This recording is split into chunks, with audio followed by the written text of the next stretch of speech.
This is the story of Dr. Caldwell Esselstyn and his journey to reverse heart disease. Esselstyn would begin his higher education first at Yale University. During his studies, he was also involved in athletics as well and was part of the rowing team at Yale, and they actually went on to the Olympics and won a gold medal. After graduating from Yale, he went on to Case Western Reserve University, where he would get his MD. Esselstyn went on to specialize as a cardiologist, where he would give a lot of medications and also do a lot of surgeries on his patients. After many years, Dr. Esselstyn became frustrated though because a lot of his patients who he thought that he was helping with these surgeries and medications were in fact not getting better and were having to come back in and have additional surgeries, or they'd end up passing away from their cardiovascular disease. Dr. Esselstyn had a lot of incentives to not question that or challenge the norms and just keep performing surgeries, keep giving medications, because a lot of money came from that.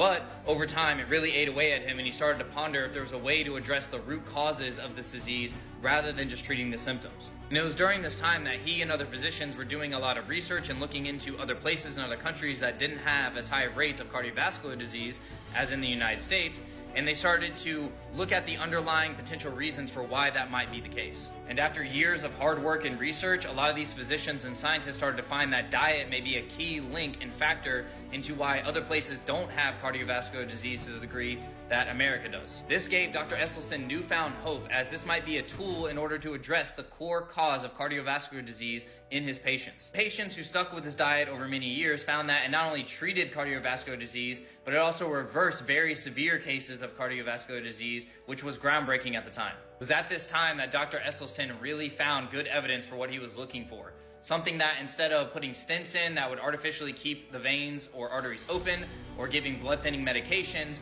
he found something that would actually address the root cause and open back up the arteries and the veins and allow proper blood flow to resume once again. This is a man who is deeply upset about the suffering and deaths of his fellow human beings and sought out the truth in order to truly help people moving forward. His story deserves to be told, and so, I repeat,